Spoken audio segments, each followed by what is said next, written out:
please raise your right hand? Do you swear to tell the truth, the whole truth, and nothing but the truth in this inquiry? I do. Thank you. Please take your seat. Okay, so going back to what we were discussing a while ago, I was asking the NBI. NBI, anong role nyo sa ganitong... Tapos na, di ba? Hindi ba tapos? Yes, I'm Mr. sorry. Chair. Kasi, sige, si Posita at Paduana. Yes, thank you, Mr. Chair. Sino po ang PD ng Cavite? Please identify yourself and your position sa Cavite. Police Colonel Jotary Ricardo sir, PD Cavite, sir. Mr. Chair, from PD of Cavite, ilang months na po kayo sa Cavite? 6 months na, sir, Your Honor. Yes, thank you. Mr. Chair, yung po bang PD ng Cavite doon sa jurisdiction niya, may mga insidente na po ba na nahuli kayo sa illegal na tupada, sabong? Yes, Your Honor. Okay. Ano po ba ang disposition natin sa mga na-kukumpiska o na-recover natin sa sabungan ng mga fighting cock? Sir, yung buhay, sir, under custody for evidence, sir.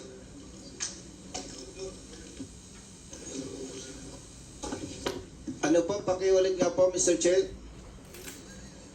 Sir, yung buhay na nahuhuli, sir, na manok, under custody, nung nakahuli, sir, tapos kapag ni-require na i-present sa court, sir, as evidence, pinipresent, sir.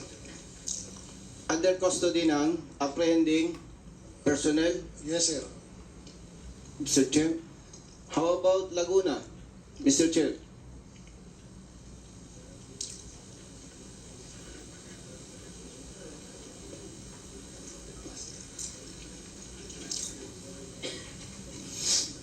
Mr. Chair, Your Honors, I'm Police Colonel Gavin Mel Unos, the Provincial Director of Laguna PPO, sir. Mr. Chair, pwede po bang malaman sa Provincial Director ng Laguna kung ilang months or year na siya as Provincial Director? I am barely 1 month old as your acting Provincial Director of Laguna, sir. I assume January 25, 2024, sir. So with your 1 month period dito sa Laguna, mayroon po ba kayong nahuli na illegal na tupada, sabong? Yes, Your Honor, we have 2 recorded tupada na operations, sir. Laguna PD, Mr. Chair, ano po ang disposition ninyo sa mga manok na nakukuha ninyo sa illegal na sabungan? Same with Cavite, sir, those live cocks are under the custody of the apprehending officers and to be presented to the courts. if By they the are way, required, sir. you are Cavite or Laguna? I'm from Laguna, sir. Laguna. Laguna PPO, sir. Laguna. Okay. So ang disposition ninyo, sino ang nag-handle nitong itong manok na ganito? Apprehending officers, sir. Apprehending personnel. Yes, sir. Yes. Yes. Laguna, Batangas. How about Batangas, Mr. Chair? I am Police Colonel Samson Belmonte, the Provincial Director of Batangas, Your Honor. Gano'n na po kayo katagal, Mr. Chair, as Provincial Director of Batangas? 8 months, sir. Kayo po ba ay may nahuli ng illegal na tupada sa Batangas? As I can recall, sir, wala, sir. Negative? Yes, For sir. 8 months period? Yes, sir. Ilang? 8 months? Tama po ba? Yes, sir. Yes, sir. 8 months? So 8 months walang sabong na illegal sa Batangas? Mr. Chair? May sabong, sir, pero nasa legal siya, sir. Legal siya. Pakilakas po, Mr. Chair. May sabong po, sir, sa Batangas, pero legal, sir. Legal. Yes, sir. How about Rizal, Mr. Chair? Good morning, sir. I'm Police Colonel Felipe Maragon, the designated Provincial Director last year of October last year. I'm 4 months as a Provincial Director. Ilang months na po, Mr. Chair? 4 months, sir. 4 months. From PD of Rizal, meron na ba kayong accomplishment sa anti-gambling as far as illegal sabong is concerned? Illegal cockfighting, Your Honor. We have 8 recorded from January 1st to February 29. So may nakuha din kayong mga sasabunging manok? Yes, Your Honor, it is being inventoried and it's under the jurisdiction of the arresting officers. So ganun din, Mr. Chair, sa Rizal, ang nag-handle nito. Yes, sir. Yung- It is being inventoried and it will be presented during inquest proceedings, Your Honor. Okay, thank you. Mr. Chair, how about Quezon? Your Honor, Police Colonel Monte, Provincial Director of Quezon Province. Sir. Gaano na po kayo katagal as PD of Quezon? Your Honor, 18 months. 18 months. So meron din po kayong accomplishment sa anti-illegal gambling. Meron po, Your Sa Honor, from the moment I assume, hanggang ngayon, sir, a total of 272 na po yung huli namin sa Tupada, Your Honor. So sino po ang nag-handle nitong mga nakuha ninyong manok or fighting cock? Pagbuhay po, sir, ay nasa custody ng arresting, yung arresting officer. Pagpatay naman, sir, ay pinipicturean and then dinidispose na sa Mr. Chair? mga patay na manok. Mr. Chair, pwede po bang i-require natin ng all provincial directors concerned to submit inventory with pictures ng mga sasabunging manok na nakumpiska nila sa mga illegal na tupada, Mr. Chair? Yes, we will be asking the PNP to submit to us the documents that being asked by Congressman Busita. Can you do that? Yes, Your Honor. Are you asking the Region 4? Yes, Mr. Chair, Sa for PDs? for all PDs and Okay, in fairness Region to Mr. Chair, and in fairness to all PDs, yung effective date po nung nag-assume sila up to present. Okay, is that all? Yes, Mr. Chair. Congressman Thank you. Paduano, please. Thank you, Mr. Chairman. Anyway, tinanong ni Congressman Colonel, retired Colonel Busita yung mga PD kung how long they're staying as provincial director. RD, how long you assume as regional director? Your Honor, going 5 months po. 5 months. Okay. Now, Mr. Chairman, based on the data, except operations, arrested persons, amount confiscated, or on other forms of illegal gambling. Illegal numbers game, Mr. Chairman, if you see the record, just in 5 months' time, 29, no? Feb 29 ata, no? Yes, Your Honor, Okay. from January Now, 1, 2023 to... Yeah. Anyway, Mr. Chairman, ano lang ako sa figure, ha? Now, in 5 months' time of RD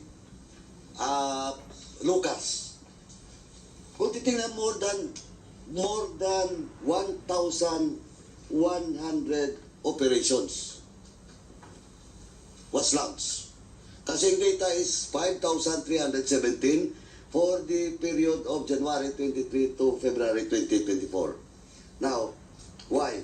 Because the record shows that calendar year 2023, may 4,266 operations conducted. So, in 5 months' time, you have around 1,200 plus operations. If we'll base the data on the record, more than po, Your Honor, because I took over last October 2, Your Honor. Dahil, ang sinasabi ko, in 5 months' time, more than, of course. Yes, Your Honor. But yung January 2024 mo to February 29, 2024, 1,000 plus. Tama? Yes, Your Honor. Okay. So, Chairman, the records or the data also shows that worst areas or provinces in relation to illegal gambling numbers game is Laguna and Batangas, in which probinsya mo yun, Governor. Hindi, sandali. You have to do something about Actually, it. ngayon ko lang You have to do something about it. Anyway, well, anyway, Pero, the record also shows, ito lang may mga problema. PD ng Laguna at saka Cavite. Kasi ang Batangas, in other forms of illegal gambling, from 460, tumaas siya. No? Tumaas kayo dyan, mga 50 some plus ang operations doon sa other illegal gambling.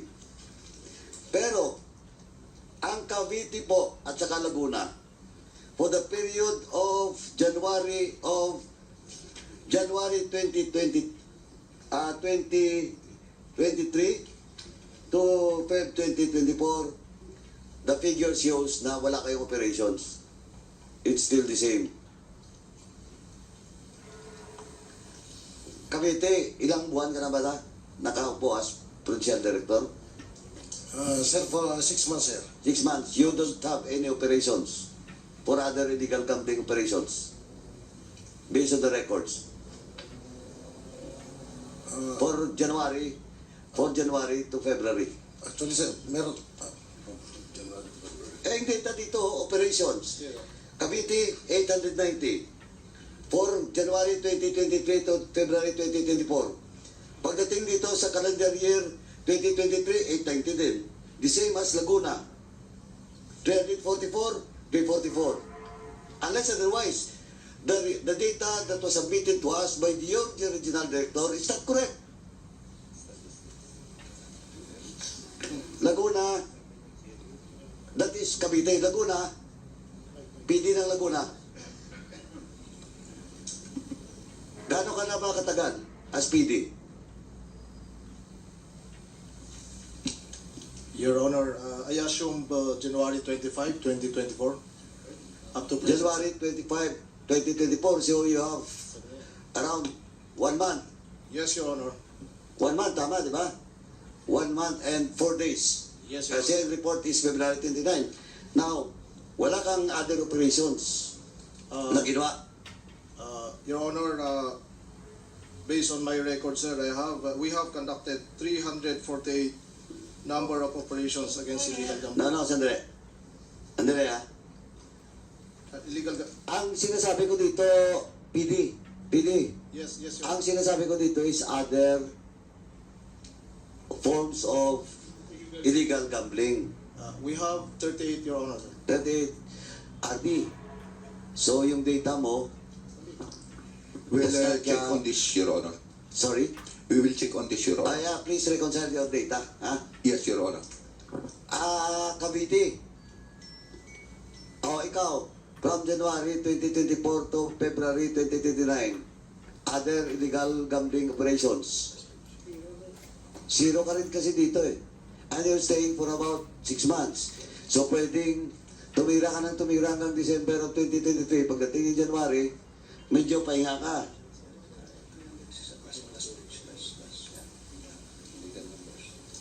Sir, we have 306, sir, operations.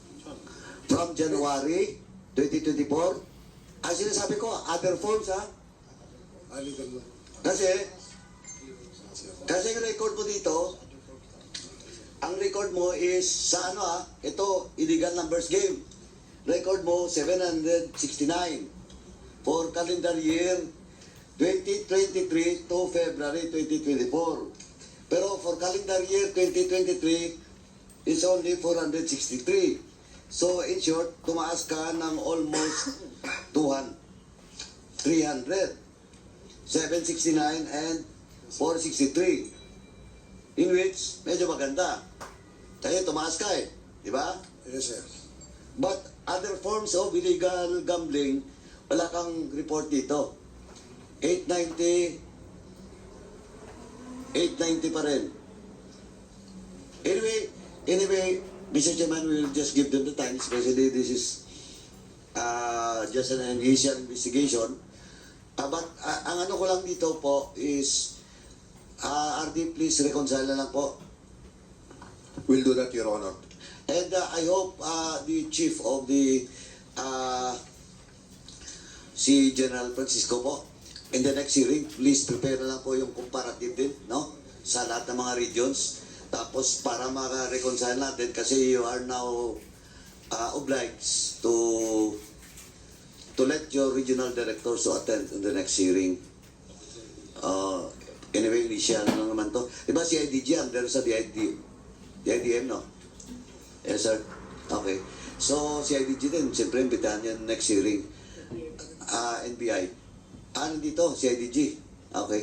Anyway, andun pala si sir. Suki. Anyway, last na lang, Chairman, if you allow me, no? Last na lang. Itong RD, itong mga other forms of illegal gambling operations, kung question of percentage and rate, anong dito? Ano po ang pinakamalaki? Sir, karamihan po rito yung tupada po, Your Honor. Tupada, Yes, Your Honor. sabong. Opo, kasi pag nagsasabong po kasi maramihan, so mas marami po yung porsyento ng sabong, Your Honor. Yung